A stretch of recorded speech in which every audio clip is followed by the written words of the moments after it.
நம்பிக்கையே வைக்க முடியாத ஒரு அரசியல் கட்சி இருக்குதுன்னா பாட்டாளி மக்கள் கட்சி தேமுதிக. விஜயகாந்தனுடைய திருமணமே கலைஞர் தலைமையில் தான் நடக்கும். விஜய் வந்து நான் பாஜகவோட இருக்கவேன்னு சொல்லுவாங்க. அதிமுக போய் ரொம்ப காலம் ஆச்சு. அமித்ஷா வந்து அதை நாளா பிரிச்சுட்டாரு. செங்கோட்டையை எப்படிங்க தாவேக்காவுக்கு போறாரு? அண்ணா திமுகங்கிற பேர்ல அந்த வந்து இன்னைக்கு வந்து அமித்ஷா திமுக மாறி எல்லா கட்சியிலையும் தொண்டர்களும் தலைவர்களும் இருப்பாங்க. காங்கிரஸ்ல மாத்திரம் தான் வெறும் தலைவர்கள் மாத்திரம் தான். பிரேமலதா இந்த 4 வருஷமா என்ன பண்ணிட்டு இருந்தா யாருக்கா தெரியுமா? விஜயகாந்த் போனதுக்கு பிறகுமே அது வந்து காலி பெருங்காயிட்டம்.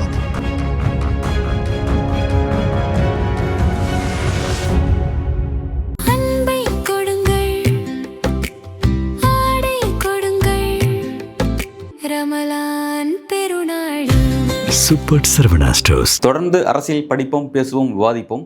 மறக்காம நம்ம சேனல் நியூஸ் ஃபோக்கஸ் தமிழை சப்ஸ்கிரைப் பண்ணி இணைந்திருங்கள்.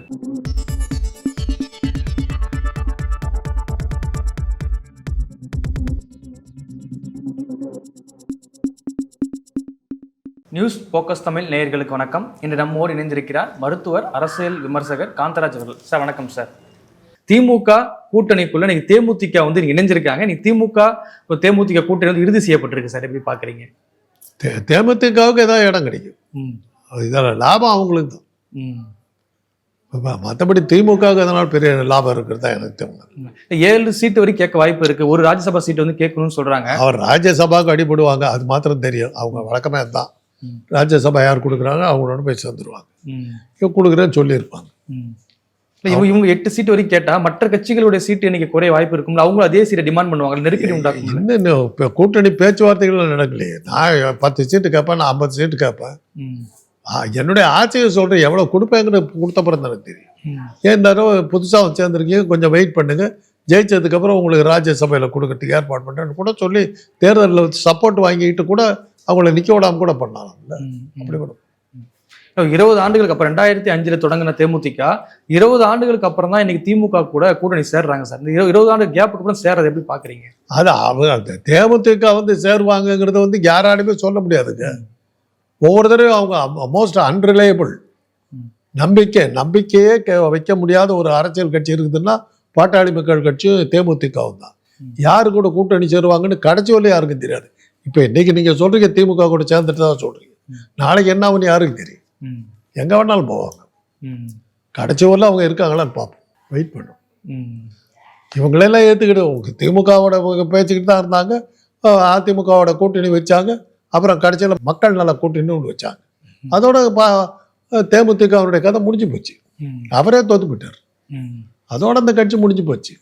இன்னைக்கு திடீர்னு வந்து காட்சி கொடுக்குறாங்க, கிடைக்கிறவங்களும் லாபம். அப்போ தேமுதிக வருகை ஏன் முக்கியம் பார்த்தோம் அப்படின்னா, ஓட்டு சிதறது. இப்போ தாவேக்கா வந்ததுக்கு அப்புறம் ஓட்டு சிதற வேலை அதிகமாக நடக்க ஆரம்பிச்சிருக்கு. அப்போ தேமுதிக வந்து திமுக கூட்டணிக்குள் வந்தது திமுக வந்து மேலும் பலப்படுத்தக்கூடிய அமையல சார். ஒருத்தர் வந்து சேர்ந்தா பலம் தானுங்களே.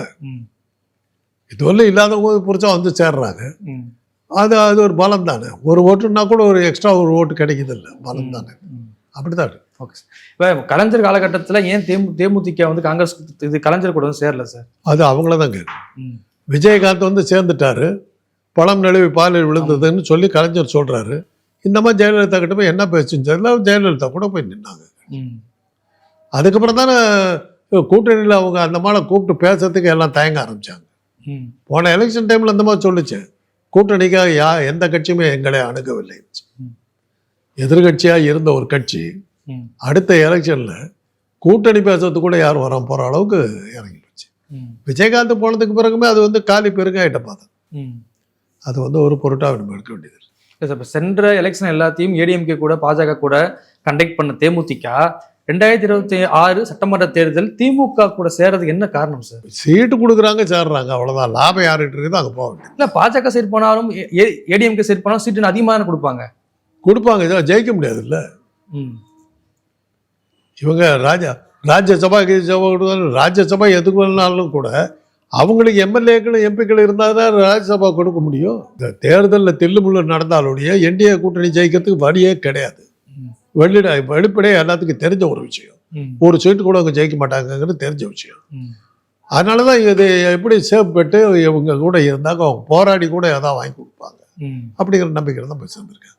அடிப்படையில் பார்த்தீங்கன்னா ஒரு ராஜ்யசபா சீட்டு கொடுத்தாங்க, அப்போ தேமுதிக சேர்ந்துடும். தேமுதிக கடந்த காலங்களில் முழுக்க வந்து திமுகவுக்கு எதிரான அரசியல் தான் ரொம்ப தீவிரமாக பண்ணிட்டு இருந்தாங்க. இது அப்படி பண்ணிட்டு இருந்த தேமுதிக இன்னைக்கு வந்து திமுக கூட சேர்ற போக்கு இருக்குல்ல, இது வந்து விஜயகாந்தோடைய ஆன்மாவே வந்து மன்னிக்காதுன்னு சொல்லி இவர் ரைனா நாகேந்திரன் வந்து பேசியிருக்காரு சார். அதெல்லாம் பேசலாம். இவங்க கூட சேரும்போது தான் இந்த விஜயகாந்தனுடைய திருமணமே கலைஞர் தலைமையில் தான் நடந்தது. விஜயகாந்த் கலைஞர் இருந்தபோது உடம்பு சரியில்லாத சூழ்நிலையில் கூட டிவியில் அப்பியர் ஆகி கதறி அழுதார். திமுக கூட தான் அவங்க இப்போ முதல் கூட்டணி பேச்செல்லாம் நடந்தது. இந்த அம்மா தான், இந்த பிரேமலதா தான் ஜெயலலிதா கூட போய் சேர்ந்தாங்க. விஜயகாந்த் இருந்தவங்க கலைஞரோட தான் அவர் இருந்தார். ஆனால் எங்கேயுமே வந்து கலைஞர் கூட போகிறதுக்காக அந்த தாக்கி போகல சார். அதுக்கான முன்னெடுப்பு எடுக்கல. மக்கள் கூட்டணி 2016 அமைச்சதே அதிமுகவுக்கும் திமுகவுக்கும் எதிராக தானே. அதை தான் சொல்ல வரோம். அதுக்கு முன்னாடி வர அவர் அவங்க கலைஞரோட தான் இருந்தார். எப்போ வந்தார் அவர் அரசியல் ஆரம்பிச்சதை வந்து பாட்டாளி மக்கள் கட்சியினால தான் ஆரம்பித்தார் கட்சியை. எலெக்ஷன்லேயே நிற்காம வந்து ஒரு ஆள் மந்திரி ஆனாலும் ஏன்னா இப்படி இல்லாமல் அட்டகாசம் பண்ணிங்கன்னு சொல்லி தான் அந்த கட்சியை ஆரம்பித்தார். அவர் கட்சி ஆரம்பித்து வந்தார். அது கலைஞர்கிட்ட தான் ஆசீர்வாதம்லாம் வாங்கிட்டு வந்தார். அவர் ஆரம்ப காலத்து வந்து இதாக தான் இருந்தார், திமுக கூட தான் இருந்தார். பிரேமலதா வந்து தான் உள்ளே நுழைஞ்சு அரசியலுக்குள்ளே நுழைஞ்ச பிறகு தான் ஜெயலலிதாங்கிற காம்பனண்ட்டே உள்ள வந்தது. ஆனால் அது வந்து பெரிய விஷயமே இல்லை. அப்படி பார்த்தா காங்கிரஸ் எடுத்து தான் திராவிட இயக்கங்கள் வந்தது. நீங்கள் காங்கிரஸினுடைய மிக முக்கிய கூட்டாளி யாருன்னு எடுத்தீங்கன்னா அகில இந்திய அளவில் வந்து திராவிட இயக்கங்கள் தான். ஏன்னா அதை விட ஆபத்தான ஒரு பேர்வழி வந்ததுக்கு பிறகு இவங்களோட சேர வேண்டிய கட்டாயம் வந்துருச்சு. பிஜேபி வந்ததுனால தானே காங்கிரஸுக்கு மற்ற இயக்கங்கள்லாம் ஒன்றா சேர்ந்து காங்கிரஸுக்கு அங்கீகாரம் கிடைச்சது பிஜேபி வந்தது. அது மாதிரி தான் இன்னைக்கு அந்த அம்மாளுக்கு வேற ஆடு இல்லை. பாஜகவுக்கு போனாக்கா ஏற்கனவே ரொம்ப வலியுது. ஒரே கட்சி தான் பாஜகவில் இருக்கிறது, என்டிஏ கூட்டணியில் இருக்கிறது அதிமுகவோட 4 பிரிவுகள், அப்புறம் தாவேக்கா. அது தவிர வேறு யாரும் இல்லையோ. தாவேக்கா இணையிலையே இணைஞ்சதான் சொல்லுவாங்களா உங்ககிட்ட வந்து அவன் நாங்கள் 2 பேரும் ஒன்றா இருக்கோம் தனியாக நின்று தான் உங்களை ஏமாத்துறதுன்னு முடிவாகி போச்சுங்க. நாங்கள் 2 பேரும் சண்டை போட்டுக்கிற மாதிரி உங்களை ஏமாற்றிக்கிட்டு இருக்கிறோம். அதுக்கு நீங்கள் மீடியாக்களும் அதுக்கு வந்து சப்போர்ட் பண்ணி அது ஆமாம் அவங்க 2 பேரும் சண்டை போட்டுக்கிட்டு இருக்காங்க. இணையிலன்னு உங்களை தவிர மீடியாவை தவிர பொதுமக்கள் எல்லாத்துக்கும் தெரியும் தாவேக்காங்கிறது பாஜகவுடைய கள்ள குழந்தைங்கிறது தெரியும். இல்லை சார், முன்னாடி கூட தாவேக்கா கூட வந்து தேமுதிக போகும்னு சொல்லி வாதம் இருக்கு. விஜயகாந்தெல்லாம் பல இடங்களை முன்னிறுத்தி தான் விஜய் அவர்கள் பேசுறாரு. ஆனால் அந்த பக்கம் வந்து போகல. போனாம முடிஞ்சு போச்சுங்க. இந்த அதிமுகவை சேர்ந்த ஒரு மந்திரி என்ன சொல்றாரு, நாங்கள் பாஜக கூட இருக்கிறோங்கிறதுக்காக எங்களை எடுத்து ஓட்டு போட்டுறாதீங்கிறது. அதானே பாஜகவுடைய நிலைமை. அப்படி இருக்கும்போது விஜய் வந்து நான் பாஜகவோட இருக்கவேன்னு சொல்லுவார். அவரை எதுக்காக உருவாக்கி இருக்கிறாங்க? அந்த கள்ள குழந்தை எப்படி பிறந்தது? பாஜக எதிர்ப்பு வாக்குகள் போல திமுகவுக்கு போக விடாமல் தடுக்கிறதுக்காக இவரை உருவாக்கி விட்டாங்க. அந்த எதிர்கட்சிக்கு ஒட்டுமொத்தமாக ஓட்டு கொடுத்து அவங்க ஜெயிக்கிறாங்கிறத தடுக்கிறதுக்கு தானே விஜயவை உருவாக்கியிருக்காங்க. இப்போ விஜய் அதுக்கு தகுந்த மாதிரி கூட்டத்தெல்லாம் சேர்த்து பெருசு இது பண்ணுறாங்க. நீங்களும் உங்களை பண்ணுற மீடியாக்கள் அதுக்கு எவ்வளோ விளம்பரம் கொடுத்து நல்லா தூக்கி விடுறீங்க. இல்லை, நாங்கள் விளம்பரம் கொடுத்து தாண்டி குறிப்பாக வந்து இப்போ விஜய் அவர்களே இது அதிமுகவை ஊழல் கட்சின்றாரு, பாஜக கொள்கை எதிரின்னு சொல்றாரு, பல இடங்கள் விமர்சிச்சு தானே பேசிட்டு இருக்காரு. கள்ள குழந்தை அப்படி விமர்சிப்பார் அவர். இன்னைக்கு வரல அவருக்கு இதெல்லாம் நீங்க தான் சொல்றீங்க. யாராவது உங்களில் ஒருத்தர் இவ்வளோ ஆதரவா பேசுறீங்களே, எந்த கொள்கைக்கு வந்து திமுகவுடைய ஒரு எதிரியா இருந்தாரு பாஜக சொன்னார்னா நல்லா இருக்கும், கண்டுபிடிச்சு சொல்லுங்களேன். இவ்வளவு மீடியாக்களும் அவருக்காக உயிரை கொடுத்துக்கிட்டு எங்களுடைய கொள்கையை எதிரி திமுகங்கிறாரு. எந்த கொள்கைக்கு எதிரியா நீங்க வச்சிருக்கீங்க? உங்க கொள்கை என்ன? அது எப்படி திமுக தப்பா இருக்குதுங்கிறத தயவு செய்து விளக்க சொல்லுங்க. நீங்க தான் அவ்வளவு நண்பர்களாச்சு, நெருங்கியவர்களாச்சு, பாசக்காரர்களாச்சு. பாராட்டி சீராட்டி பால் ஊட்டி வளர்த்த கிடையாச்சு. அதுக்கிட்ட கேட்டு சொல்லுங்க, எந்த கொள்கைக்கு திமுக எதிரின்னு கேட்டு சொல்லுங்க. அவரோட இன்னைக்கு வரல ஒரு அரசியல் பேசவே இல்லை. கிண்டலாக தான் பண்ணி எதை கிண்டல் பண்ணிடுறாரு அப்படிங்கிறது தான் அரசியல் அவர் பேச்சு இருக்கு. எங்க கூட்டம்னா எல்லாருக்கும் அனுமதி கொடுப்பார்கள், எங்களுக்கு மாத்திரம் அனுமதி கொடுக்க மாட்டார்கள். இன்னும் எத்தனை வருஷம் சொல்லிட்டு இருக்க போற இதை? என்னைக்கா ஒரு அரசியல் பேசியிருக்கேன் நீங்க? இன்னைக்கு நீ கொண்டு வந்திருக்கிற பட்ஜெட்ல இவ்வளவு முட்டாள்தனம் இருக்குது, இவ்வளோ பொதுமக்களுக்கு விரோதமான இதெல்லாம் இருக்கு. அதை இதை எதிர்த்து நாங்கள் போராடுவோம் ஏதாவது சொன்னியா நீ? 2 வருஷம் ஆச்சு, 15 கூட்டம் போட்டிருக்கேன்.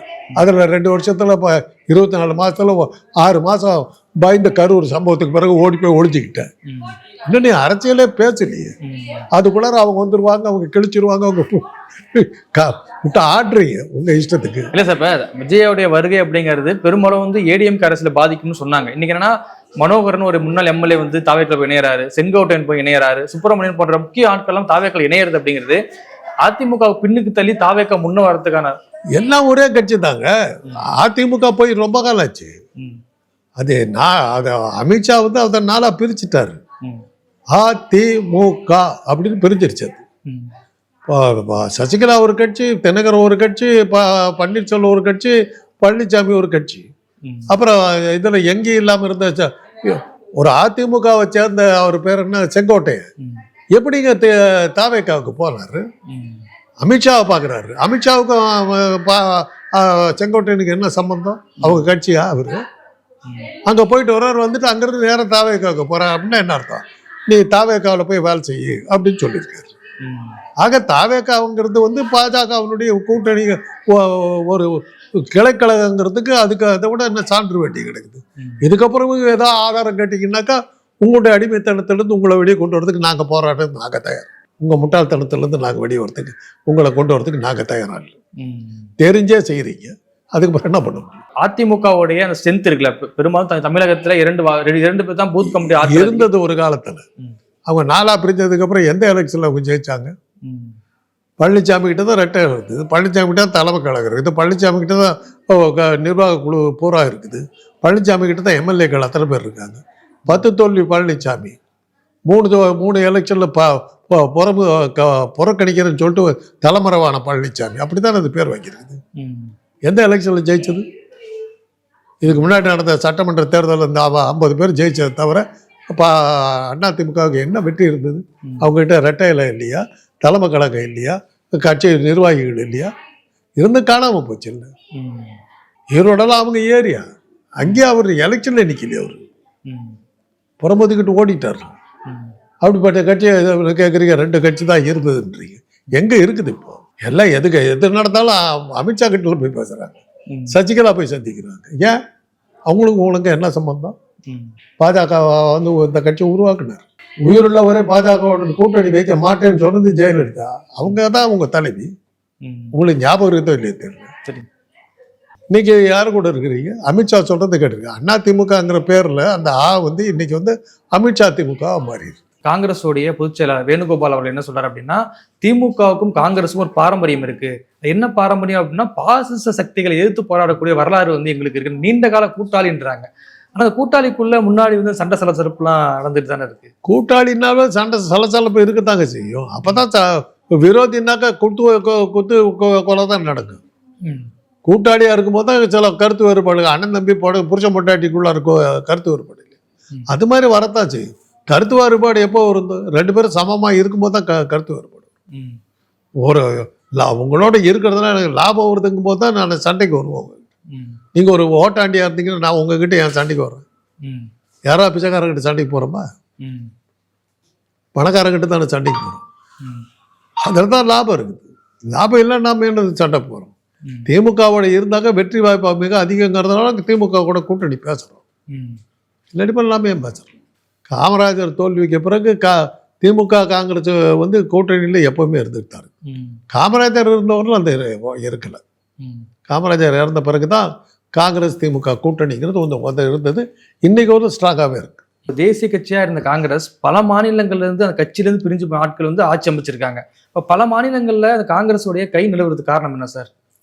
ஏங்க அவங்க ஜெயிச்சாக்கா? அப்போ மணிப்பூரில் காங்கிரஸ் ஜெயிச்சது, விலை கொடுத்து வாங்கி விட்டாங்க. யாராக இருந்தாலும் சபலத்துக்கு ஆளாகத்தானே செய்வாங்க. என்னத்துக்கு அரசியல் நிற்கிறோம்? இவ்வளோ பணம் போடுறோம், 5 வருஷம் ஆட்சியில் நம்ம இருந்தோம்னாக்கா அந்த பணத்தை எடுத்துடலாம், லாபம் பார்க்கலாம், 5 வருஷத்தில் லாபம் பார்க்கலாங்கிறதுக்கு தான் போடுறோம். அந்த லாபத்தை அன்னைக்கே கொடுக்குற கட்சி மாதிரி வந்தால் கொடுக்குறேன்னாக்கா நான் உடனே போத்தானே செய்வேன். 5 வருஷம் ஏன் காத்திருக்கணும்?